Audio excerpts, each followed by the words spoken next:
بسم اللہ الرحمن الرحیم۔ صدیوں پہلے ریگستانوں کی گہرائیوں میں ایک ایسی قوم آباد تھی جس کی طاقت و عظمت کا چرچا زمین کے ہر کونے میں تھا۔ یہ قوم تھی قوم عاد، وہ لوگ جو اپنے وقت کے سب سے زیادہ ترقی یافتہ، طاقتور اور مالدار تھے۔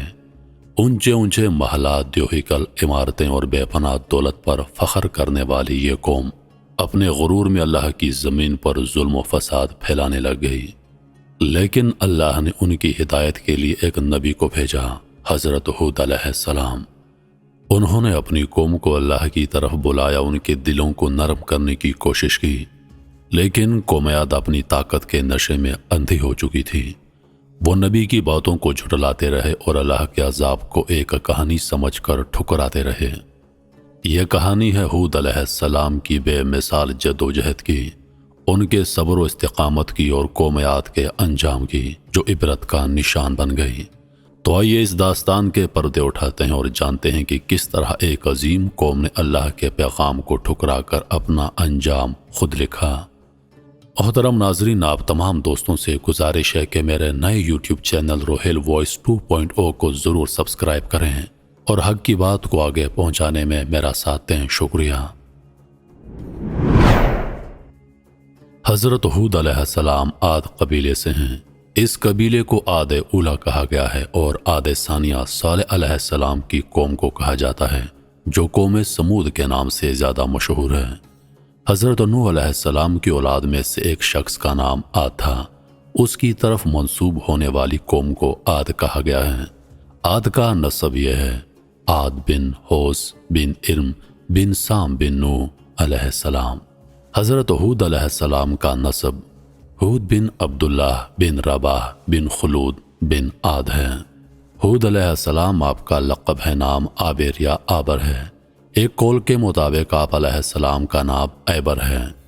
ہود علیہ السلام کی والدہ کا نام مکابہ بنت اویلیم بن سام بن نوح ہے۔ ابن کلبی نے آپ علیہ السلام کی والدہ کا نام مرجانہ بیان کیا ہے۔ حضرت ہود علیہ السلام کی پیشانی میں نبی کریم صلی اللہ علیہ وآلہ وسلم کا نور چمکتا تھا۔ کچھ لوگوں نے آپ کی پیشانی میں نور دیکھ کر کہا، بے شک یہ شخص اللہ کی عبادت کرے گا جو ایک ہے اور بتوں کو توڑے گا۔ انہوں نے آپ علیہ السلام کی تعظیم کی۔ قرآن پاک میں ارشاد باری تعالیٰ ہے، ہم نے قوم عاد کی طرف ان کے ہم قوم کو بھیجا۔ حضرت ہود علیہ السلام حضرت نوح علیہ السلام سے 800 سال بعد تشریف لائے اور آپ ہی کی شریعت پر تھے۔ آپ کی عمر میں کئی اقوال ہیں: 400 سال، 460 سال، 134 سال، 464 سال، لیکن 464 والا قول زیادہ مشہور ہے۔ اتنا طویل عرصہ آپ علیہ السلام اس دنیا میں ظاہری حیات میں رہے اور پھر اس دنیا فانی سے رحلت فرمائی اور حیات جاویدانی حاصل کی۔ قرآن پاک کی سورہ اعراف میں ارشاد باری تعالیٰ ہے، ہود علیہ السلام نے اپنی قوم سے کہا، اے میری قوم، اللہ کی بندگی کرو، اس کے سوا تمہارا کوئی معبود نہیں، تو کیا تمہیں ڈر نہیں؟ آپ علیہ السلام نے فرمایا، کیا تمہیں ڈر نہیں؟ یعنی آپ نے ان کے ڈر کو بعید سمجھا اور گویا یہ کہا کہ تم ڈرتے ہی نہیں ہو۔ حضرت نوح علیہ السلام کی قوم کو عذاب دیا جا چکا ہے جس کا تمہیں علم ہے۔ اگر تمہیں کچھ اللہ تعالیٰ کے عذاب کا ڈر اور خوف ہوتا تو ضرور تم اللہ پر ایمان لے آتے، بت پرستی کی حماقت نہ کرتے۔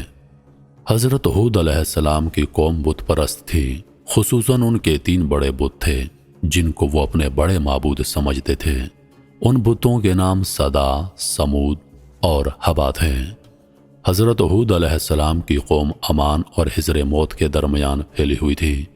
یہ ایک ریگستانی وادی تھی جس کا ذکر قرآن پاک میں اس طرح بیان کیا گیا ہے، اور یاد کرو عاد کے ہم قوم کو جب اس نے ان کو سرزمین احقاف میں ڈرایا۔ ہود علیہ السلام نے جب ان کو شرک سے باز رہنے، بت پرستی کو چھوڑنے اور اللہ تعالیٰ کی وحدانیت پر ایمان لانے کی دعوت دی تو قوم نے آپ کی تکذیب کی، تو اللہ تعالیٰ نے ان سے 3 سال تک بارش روک لی، قحط سالی پڑ گئی اور ان کی عورتوں کو بھی 3 سال تک بانجھ کر دیا۔ ان کے بچوں کی پیدائش معطل ہو گئی۔ ہود علیہ السلام نے 3 شخصوں کو اپنی قوم کے پاس بھیجا کہ تم انہیں سمجھاؤ۔ وہ 3 شخص یہ تھے: قیل بن عشر، نعیم بن حزال اور مرسد بن سادیہ۔ در حقیقت وہ آپ علیہ السلام پر ایمان لائے ہوئے تھے، لیکن اپنی قوم سے ایمان کو چھپایا ہوا تھا۔ ان تینوں کو بھیجنے کا مقصد یہ تھا کہ قوم انہیں اپنا سمجھ کر ان کی بات کو مانے گی اور سوچیں گے کہ یہ ہمارے اپنے ہی لوگ ہمیں نصیحت کر رہے ہیں، تو یقیناً اس میں بھلائی ہوگی، لیکن قوم سوچنے اور ماننے سے آری ہی رہی۔ آپ نے قوم کو ان تینوں کے ذریعے کہلایا کہ اللہ تعالیٰ پر ایمان لاؤ، رب تعالیٰ سے مغفرت طلب کرو اور اللہ تعالیٰ کی طرف رجوع کرو، تو اللہ تعالیٰ تمہیں زور کی بارش عطا کر دے گا اور تمہیں کثیر مال عطا کرے گا اور تمہیں بیٹے عطا کرے گا اور تمہارے لیے بارش سے نہریں اور باغات بنائے گا اور تمہیں پہلے سے زیادہ طاقتور بنائے گا۔ اللہ تعالیٰ ایمان والوں کو دینی اور دنیاوی نعمتیں عطا فرماتا ہے، اگرچہ دنیاوی نعمتوں کی کوئی حیثیت نہیں، لیکن انسانی فطرت ہے کہ وہ دنیا میں رہنے اور دنیاوی نعمتوں کو دیکھنے کی وجہ سے ان کی طرف زیادہ رغبت کرتا ہے، اور چونکہ وہ لوگ کھیتی باڑی اور باغبانی کے کام کرتے تھے، اس لیے ان کے لیے اس قسم کی نعمتوں کا ذکر کرنا ہی مناسب تھا۔ ہود علیہ السلام نے قوم کو ان الفاظ میں راہ راست پر لانے کی کوشش کی: اللہ سے ڈرو اور میرا حکم مانو، اور میں تم سے اس پر کوئی اجرت نہیں مانگتا، میرا اجر تو اسی پر ہے جو سارے جہان کا رب ہے۔ کیا ہر بلندی پر ایک نشان بناتے ہو راہ گیروں کو ہنسنے کو اور مضبوط محل چنتے ہو اس امید پر کہ تم ہمیشہ رہو گے، اور جب کسی پر گرفت کرتے ہو تو بڑی بے دردی سے گرفت کرتے ہو؟ تو اللہ سے ڈرو اور میرا حکم مانو، اس سے ڈرو جس نے تمہاری مدد کی ان چیزوں سے کہ تمہیں معلوم ہے، تمہاری مدد کی چوپاؤں سے اور بیٹوں اور باغوں اور چشموں سے۔ قوم عاد کو اپنی طاقت پر بڑا ناز تھا، وہ یہ کہتے تھے کہ ہم سے بڑھ کر کوئی طاقتور نہیں ہو سکتا۔ قوم عاد کے چھوٹے قد 90 فٹ اور بڑے قد 150 فٹ تھے، اسی وجہ سے اپنے جسموں اور طاقت کے گھمنڈ میں یہ کہتے تھے کہ ہم سے طاقتور کوئی نہیں، ہم پہاڑ سے بڑے بڑے پتھر چٹانیں اٹھا کر ایک جگہ سے دوسری جگہ لے جاتے ہیں، اگر عذاب ہمارے سامنے آ گیا تو ہم اسے اپنے ہاتھوں سے روک لیں گے۔ اللہ تعالیٰ نے فرمایا، تم اپنی طاقت پر ناز کرتے ہو، کبھی میری طاقت کو بھی تصور میں لایا کرو، میری طاقت کے مقابلے میں کسی کو کوئی مجال نہیں۔ حضرت ہود علیہ السلام نے قوم کو سمجھایا کہ تمہارے طور طریقے ایسے ہیں کہ تم یہ سمجھتے ہو کہ تم نے ہمیشہ دنیا میں رہنا ہے، حالانکہ دنیا فانی ہے، اس میں ہمیشہ کے لیے دل نہ لگاؤ۔ قوم نے کہا کہ ہم تمہارے کہنے پر اپنے معبودوں کو چھوڑنے والے نہیں۔ یہ ان کا کہنا اس لیے باطل تھا کہ وہ اس کا اقرار بھی کرتے تھے کہ نفع اور نقصان صرف اللہ تعالیٰ ہی کے قبضے قدرت میں ہیں، یہ بت نفع اور نقصان کے مالک نہیں۔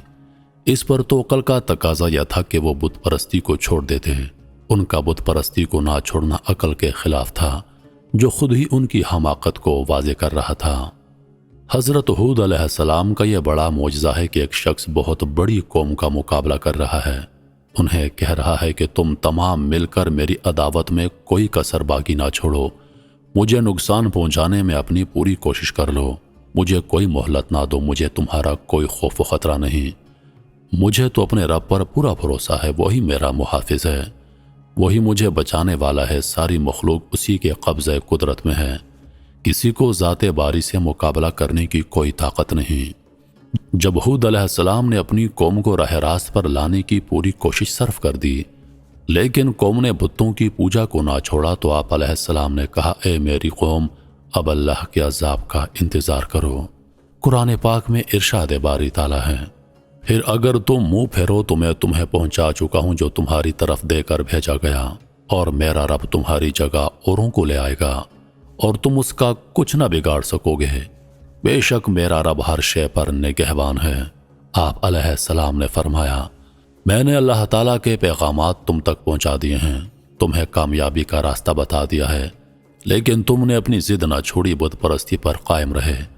اب اللہ کا عذاب آنے والا ہے جو تمہیں تباہ و برباد کر دے گا، اگر تم چاہو کہ اس کے عذاب کا مقابلہ کرو تو تم ایسا کبھی نہیں کر سکو گے، وہ تو تمہیں برباد کر دے گا، لیکن تم اس کا کچھ نہیں بگاڑ سکو گے، اور تمہیں برباد کرنے سے اس کی بادشاہت میں کوئی فرق نہیں آئے گا، اس لیے کہ وہ قدرت کا مالک ہے، تمہاری جگہ وہ نئی مخلوق پیدا فرما دے گا جو اس کی اطاعت کریں گے اس کے حکم کی بجا آوری میں کوئی کمی نہیں ہونے دیں گے۔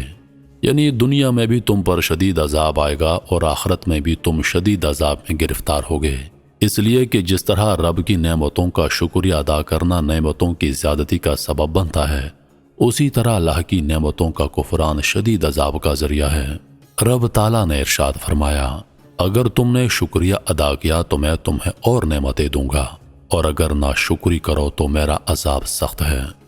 قوم عاد نے کہا، ہمیں تمہارے عذاب کے خوف دلانے کی کوئی فکر نہیں، ہم تمہارے واز سے نصیحت حاصل کرنے والے نہیں، تم بھی پہلے نبیوں کی طرح ہمیں عذاب سے ڈرا رہے ہو، یہ تو سابقہ رسم آ رہی ہے، ہم بڑی طاقت کے مالک ہیں، ہمیں عذاب کچھ نقصان نہیں پہنچا سکتا۔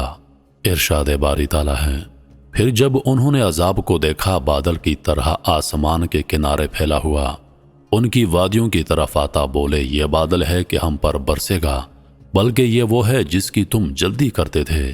ایک آندھی ہے جس میں دردناک عذاب ہر چیز کو تباہ کر ڈالتی ہے، اپنے رب کے حکم سے تو صبح رہ گئے کہ نظر نہ آتے، مگر ان کے سونے کے مکان ہم ایسے ہی سزا دیتے ہیں مجرموں کو۔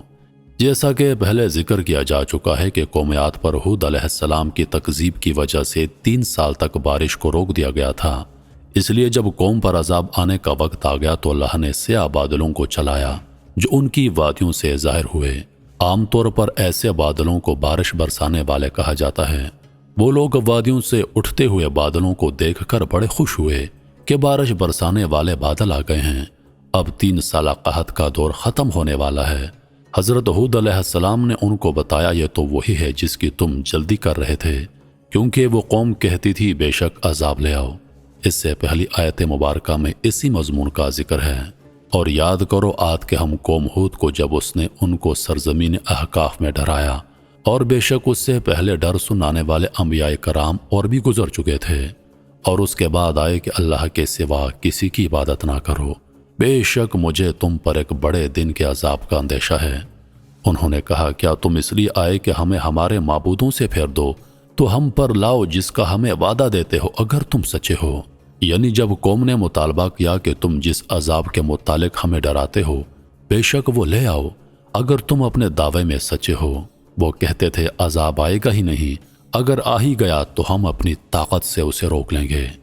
ارشاد باری تعالیٰ ہے، اور عاد میں جب ہم نے ان پر خشک آندھی بھیجی، جس چیز پر گزرتی اسے خشک کر کے چھوڑ دیتی، لیکن عاد وہ ہلاک کیے گئے نہایت سخت گرجتی آندھی سے، وہ ان پر قوت سے لگا دی 7 راتیں اور 8 دن لگاتار۔ تو ان لوگوں کو ان میں گرے ہوئے دیکھو گویا وہ کھجور کے ڈھنڈ ہیں، گرے ہوئے تو تم ان میں کسی کو بچا ہوا دیکھتے ہو؟ یعنی اس قوم پر 7 راتیں اور 8 دن لگاتار شدید آندھی چلی، صرف اس میں گرج تھی، بارش نہیں تھی۔ وہی لوگ جو بادلوں کو دیکھ کر خوش ہو رہے تھے اور کہہ رہے تھے کہ عذاب تو ہم اپنی طاقت سے ٹال دیں گے، جب انہوں نے دیکھا کہ شدید گرجنے والی آندھی فضا میں حیوانوں اور پرندوں کو اڑا رہی ہے تو یہ اپنے مکانوں میں داخل ہو گئے تاکہ اس آندھی کی شدت سے بچ سکیں، لیکن سارے دعوے دھرے کے دھرے رہ گئے۔ اللہ تعالیٰ نے اس فرشتے کو حکم دیا جو ہوائیں چلانے پر مقرر ہے کہ عاد کی قوم پر اپنے ہواؤں کے خزانے سے اتنی مقدار میں ہوا کو کھول دے جتنی مقدار ایک انگوٹھی کی ہوتی ہے۔ رب تعالیٰ کے خزانوں میں سے یہ ہوا بظاہر معمولی تھی، لیکن دنیا میں ہولناک طوفان تھا، تباہ کن آندھی تھی۔